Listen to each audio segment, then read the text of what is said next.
if you are a foreigner and you want to get married here in Philippines, here are the requirements. Yung pangunang requirements naman for civil wedding. For church wedding, of course, yung pangunang requirement, kamusta kayo lahat? Ang pag-uusapan naman natin ngayon ay kung ano yung mga requirements na document kung gusto mong magpakasal dito sa Pilipinas. For church wedding, of course, yung pangunang requirement ay yung marriage license. And then, yung pangalawa ay yung canonical interview. Ito yung meeting mo sa iyong, especially for those Catholic, makipag-meet ka sa iyong pari or priest at tatanungin ka lang ng yung pari or priest kung ready ka na ba talaga magpakasal, ready na ba talaga kayong magpakasal dalawa. But for other religions, especially for Baptist, wala na yon. Wala na yung number 2 na requirement, yung canonical interview. Yung pangatlong requirement naman, kung gusto mo magpakasal sa simbahan, ay yung confirmation certificate. Itong pangatlong requirement ay again, para sa mga Catholic na magpapakasal, ito yung katibayan or certificate na ipapakita mo na nabinyagan ka na. But again, for other religion, especially for Baptist like me, hindi na yun kailangan. Yung pang-apat naman na requirement ay of course yung sinumar. Yun, kailangan talaga yun. Kahit saan ka magpapakasal, kailangan mo talaga magpakita ng sinumar. Both of you yung magpapakasal. And then yung pang-lima na requirement for marriage here in Philippines ay yung PSA birth certificate. So yun ang mga kailangan na mga documents, yung major na mga kailangan na documents kung gusto mong magpakasal sa simbahan. At kung yung gusto mo naman ay yung simpleng wedding lang, civil wedding, yung pangunang requirements naman for civil wedding ay yung number 1, at last, yung edad mo, 18 years old, pataas ka na. And then, yung number 2 naman ay yung marriage license, yung pag-a-apply mo ng marriage license.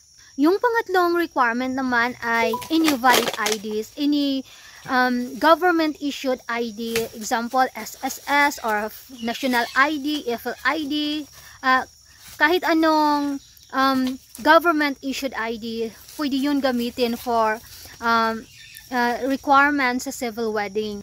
And then yung pang-apat, of course, sinumar. And then yung pang-lima naman ay yung PSA birth certificate. And then yung pre-marriage counseling, tinatawag namin itong seminar. Dito sa amin, kadalasan, yung nagsiseminar lang ay yung 30 years old below. Kasi nagpakasal yung sister ko and then 33 years old na siya and then yung boyfriend niya ay 39 na. Hindi na sila dumaan sa seminar kasi sabi ng dito sa amin, matanda na sila para sa seminar.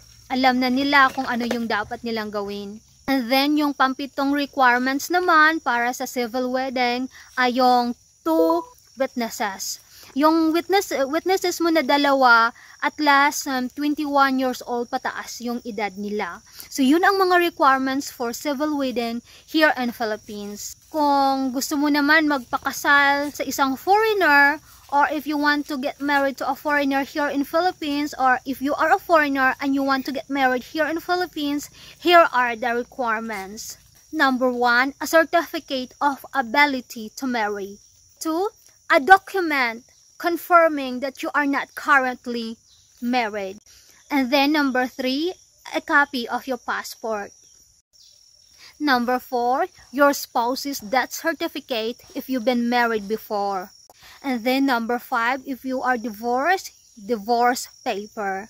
So those are the requirements for foreigner who want to get married here in the Philippines. So, yun lang ang isi-share ko sa inyo, yung mga requirements, yung mga major na requirements if you want to get married, kung gusto mong magpakasal dito sa Pilipinas. And then, yung sa church wedding, iba-iba kasi yung mga policy, every religion here in the Philippines.